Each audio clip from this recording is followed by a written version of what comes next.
everyone, and welcome to this video on Terry Funk. His first year in professional wrestling was 1965. And to tell us a little bit about some of his first matches, Rodney West, go ahead and throw these matches out. Yeah, we started off the Civic Center in Brownfield, Texas on December the 6th, 1965. It's Red Osborne against Terry Funk, winner unknown. Then he goes to the Sports Arena in Amarillo on December the 9th, 1965. Terry Funk defeats Spudnik Monroe. Spudnik, one of the great living legends of professional wrestling, should I say. Fair Park Coliseum, Lubbock, Texas, December 15th, 1965. It's Dory Funk Jr., and Terry Funk defeating Ivan Furpo, Jack Donovan, and Tokyo Tom.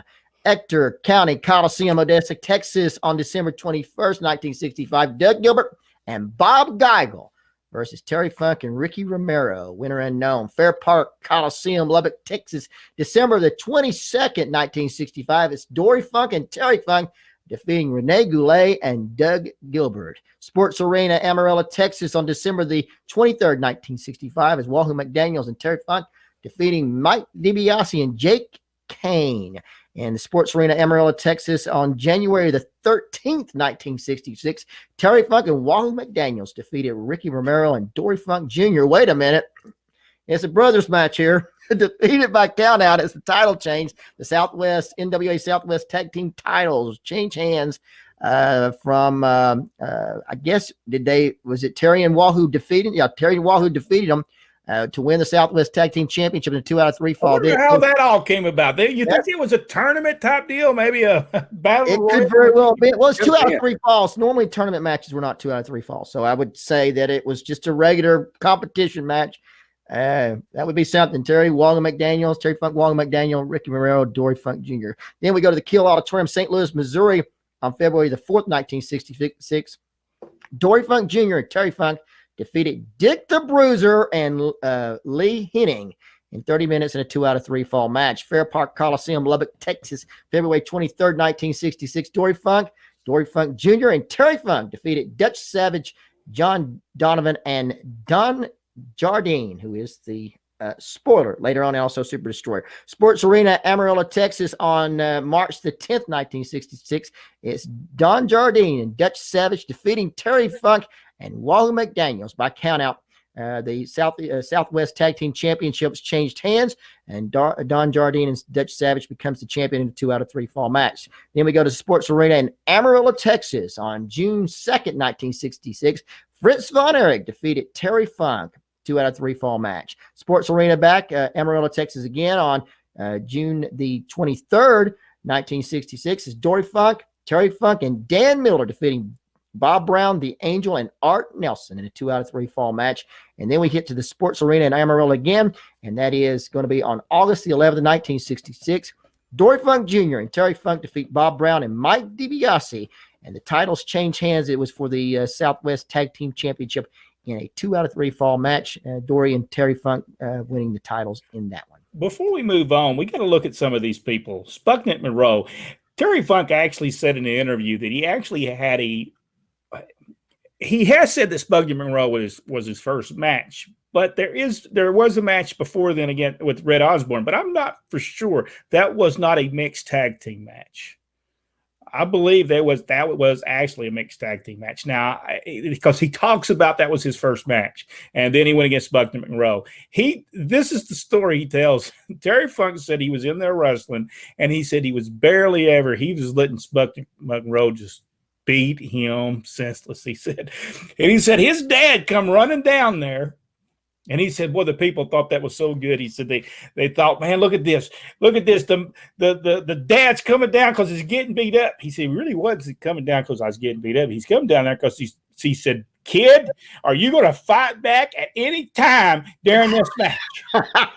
He said, so I started fighting back. The people were going nuts. He said, but the truth was I was afraid the old man was going to beat me up when I got in the back. So he said, I started beating old Sputnik Monroe all over the ring. He said, well, I didn't really beat him all over the ring. He let me beat him all over the ring. But yeah, I guess it helped that my dad was the owner. But But look at these other. I think that would have been awesome. Even if you're just a fan watching this, seeing Dory Funk come down the aisle and tell, "Are you ever going to fight back?" And then he fights back. It just seemed beautiful. Just storybook, really. And by the way, wasn't written. It was not written. It was done. But look at some other. Bob Geigel. He gets to wrestle against Bob Geigel and Doug Gilbert, which is not the Doug Gilbert that we all know of. He was actually also what else did he wrestle? The professional. Rene Goulet. It's another one he got to wrestle against. And I mean, look, you got the team of Wally McDaniel, Mike DiBiase, which is the father of Ted DiBiase. Just the people, Dick the Bruiser, Lee Heenan. I mean, Don Jardine and Dutch Savage, which was a great tag team back in those days. I mean, just Fritz Von Erich. I mean, he got to wrestle the who's who in professional wrestling in his first year in wrestling. And so, Jack, go ahead and pick up from there. But all right, August the 15th, 1966, at the Fair Park Arena in Abilene, Texas. Dory Funk Jr. and Terry Funk versus Mike DiBiase and Killer Carl Cox, and that match ended without a winner as a no contest 2 out of 3 falls match.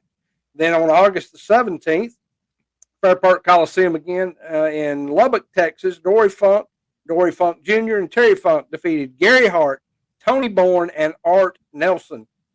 And September the 12th, Sports Arena in Clovis, New Mexico. Dory Funk Jr. and Terry Funk defeated Tora Tanaka and Jack Kane. I'm sorry, winner unknown in that one.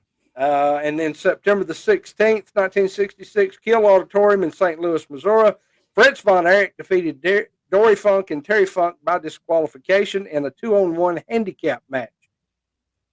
September the 18th, 66, and Civic Auditorium in Albuquerque, New Mexico. Dory Jr. and Terry Funk versus Waldo Von Erich and Killer Carl Cox ended without a winner.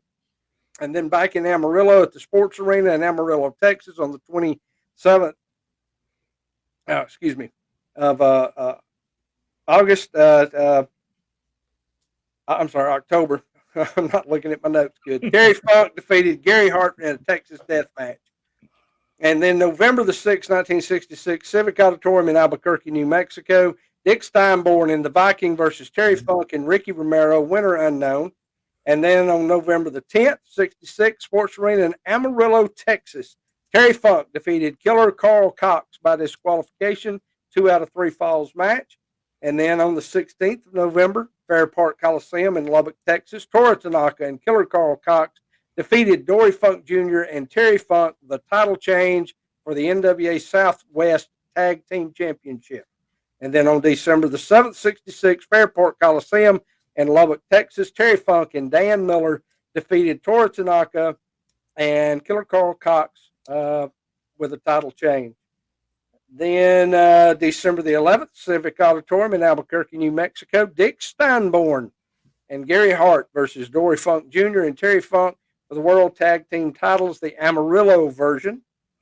And then December the 13th, 1966, Ector County Coliseum in Odessa, Texas, Terry Funk versus Waldo Von Erich, winner unknown. Wow. And, that's just his first year. Yeah. Just his first year. I mean, actually, he started in December of 1965, but really that's his first year in wrestling. Man, and that's not all of his matches, by the way. That's just, we would be on here for 5 hours if we would just hit all the matches because they wrestle most of the time 7 days a week. I mean, look at these people. Killer Carl Cox, Gary Hart. A lot of people don't know that Gary Hart was a professional wrestler. They just know of him as a manager. But Gary Hart was a pretty decent wrestler. Toro Tanaka. Evidently, Jack Kane must have been a big deal in Texas. Yeah. But look at Fritz Von Erich and Waldo Von Erich. Just the people he got to wrestle. Yeah. Dickie Steinborn. I mean, the people he got to wrestle was incredible for his first year in wrestling. No wonder Terry Funk turns out to be one of the greatest professional wrestlers of that time. Because if he didn't, Daddy was going to get him. It was reverse of certain other sons in the wrestling business. It's true. Let's look at this card here. It's Big Time Wrestling, Amarillo Sports Arena, Thursday, March 17th at 8:30. Dutch Savage and Don Jardine against Terry Funk and Dory Jr. semifinal. Tokyo Tom against Wahoo McDaniel. I think that says best 2 out of 3 falls. Featured attraction, Sky Lolo against Iris Jackie for a little person match. And the first event, Ricky Romero versus Bob Hart. Look at this. I think 1, 2, 3, 4, 5, 6, 7, 8, 10 guys on this card at the Amarillo Sports Arena. Now, this is the one. This is Dory Funk promoting this, right? Yes. Yeah. And one of my favorites, Sky Lolo. He's one of my favorites of all time. Here's another card. The Big Time Wrestling, Amarillo Sports Arena, Thursday, January 13th at 8:30 p.m. $2,000 to the winner, 14-man Russian Roulette Battle Royal. I think we asked about this before. What was a Russian Roulette Battle Royal? I wonder what that was. No idea. We're going to have to look that up. Haystacks Calhoun on this card, 670 pounds. Dory Funk Sr., Jack Kane, plus all the other wrestlers on the card. There's that match, and I believe we had it for Southwest title, right? That's the North American Tag Team Championship match, Dory Funk Jr. and Ricky Romero against Terry Funk and Wahoo McDaniel. Isn't that the match or is that the return match? You know, this thing says January 13th, Amarillo Sports Arena. We had it down in the Southwest, but this says the North American Tag Team Championship. Dory Funk Jr., Ricky Romero against Terry Funk, Wahoo McDaniel. Yeah. And Iron Mike is Iron Mike DiBiase, right? Yes. And I don't know. Jack, you ever heard of Trench Phillips? I have heard. I don't know anything about him, but I have heard that name. Plus 2 other matches on this Big Time. I noticed that they didn't put exciting on there, so they wouldn't be worth watching. Or they didn't put no stars on that thing. You gotta have stars. Always have stars. Stars all over it. Makes it your poster, or your stuff. Let's see.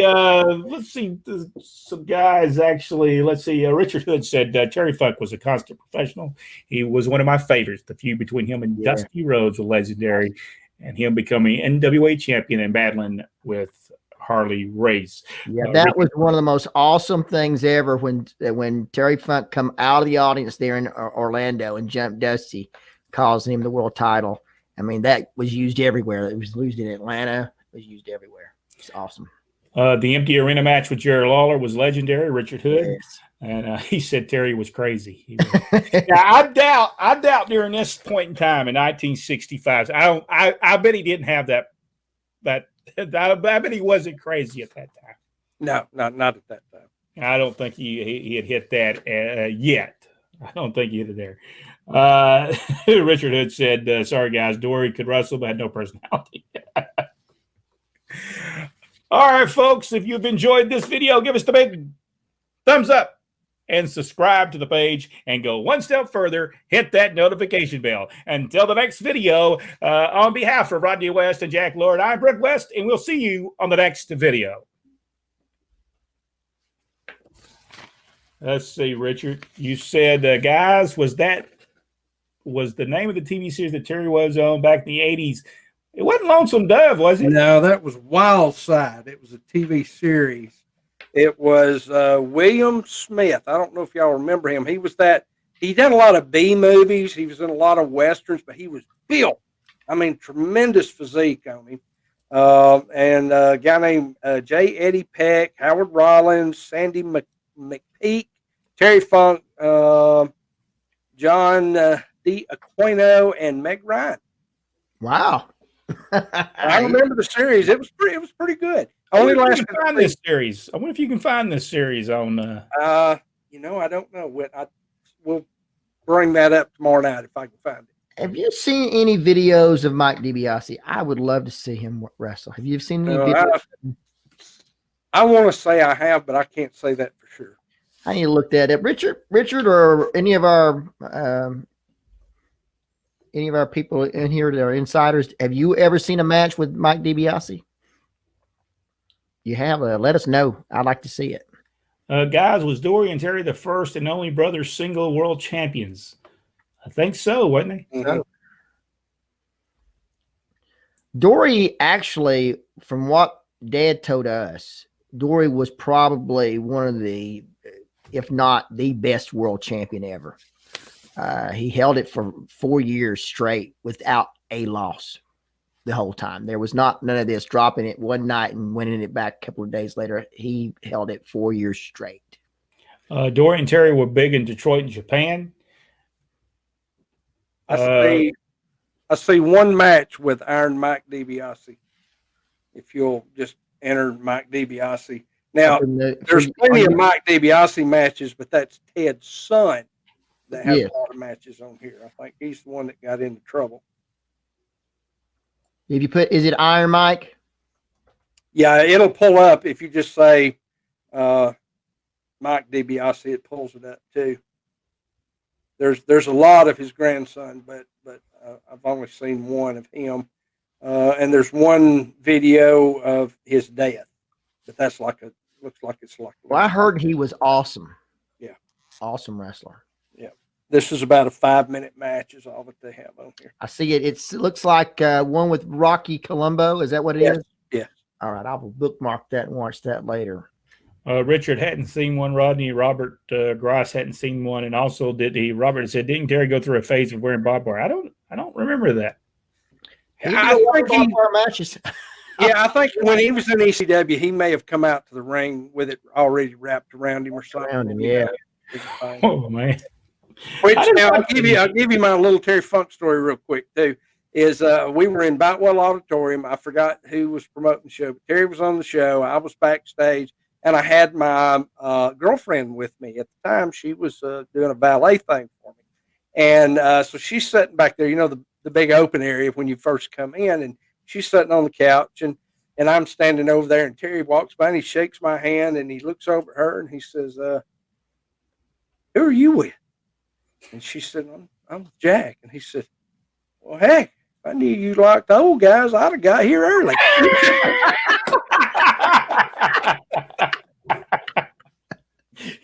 Oh, Terry was a character. He really was. Nice guy, though. Yeah. Just a nice. Yeah, nice tell us all. He's supposed to be at the Pro Wrestling Hall of Fame this year. Oh, is he? Oh, I love to see him. He's. Yeah, Dad tell us all kinds of story of Terry Funk situation where he was in an elevator one time, and he got in the elevator, and he had this old lady was standing beside him, and he let just a big ripping one and just stunk that whole elevator up, and turned around and looked at that old lady like she had done it, and she was just like looking at him like, "What?" And he opened the door like, "That one stinks in there." Hey, Roddy, do you have your gimmick on that makes it Echo? echo? Not that I know. No, it's not on. For some reason, we're echoing tonight. It may not. I don't hear an echo. Maybe it's on my side. Maybe my hearing's going. Let me turn it up, man. I've got it turned the wrong way. If I get any echo, That's an echo. That's an echo there, but it seems like it's on a little bit. Let's just all do echoes. I don't think I have an echo on mine. I'm not for sure. I don't think mine works. No, I've got it full up for echo. Yeah. Echo. Oh, all we're worried about now is our microphone. It took me 2 hours to learn how to turn it on, so I don't mess with it. I just turn all the power off at one time and then turn it back on and pray that it still works. Dan Lane says there's a documentary about DiBiase. No video, but we did find a video. Let's see. If we we can't post the video. Yes. Now that is on Amazon Prime. Cannot remember the name of it right now, but it's a very good documentary on Ted, and he does talk about his dad. And both of his sons are in there, or two of his sons. I think he has 3, doesn't he? But anyway, it's really good. It's really good. I mean, he really opens himself up very truthfully, about the things he went through, about how what a bad person he was, basically, to his wife, and how he cheated on her and everything. And then she laid the law down, and he decided, hey, I need to start going to church and change my life, and he did.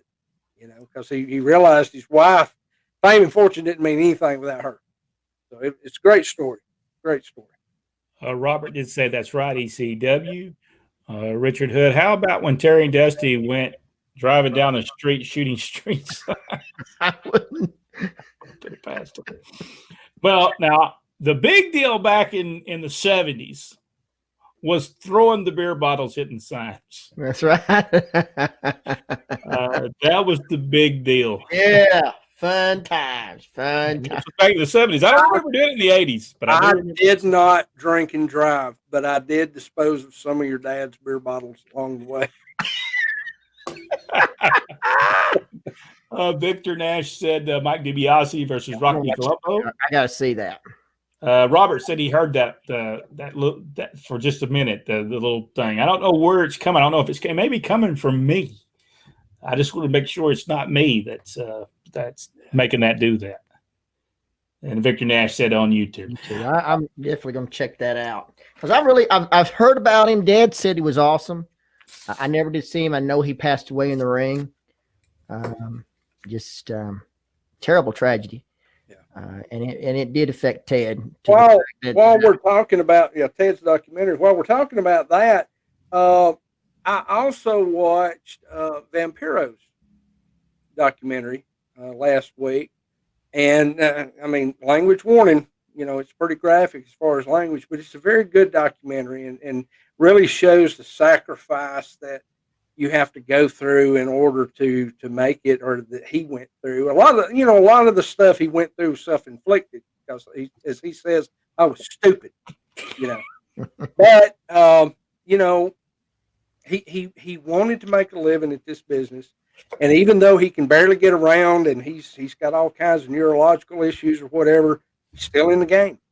It's behind the scenes, but the videos of him running stuff at I can't remember the promotion in Mexico that he works with out of the top of my head, but he runs those shows. They're big ones. He runs everything. He's the headpiece guy. He's the one who writes everything. He's learned 2 languages in order to to do all this kind of stuff. And he is just everywhere. And I'm thinking, we all know, we know what kind of work that takes. But for the magnitude of that show and one guy to be doing it, it's very impressive. And the thing at the end of it, though, is that, everything he does for himself. Richard Hood said Dusty and Terry had a little person. Yeah, Terry tells the story, very interesting story. Terry was a character, and there's no doubt about it. But one of the best wrestlers ever in the wrestling business. And he can make a star out of you just by working with you, and I believe happy to do it. Yeah, I believe happy to do it.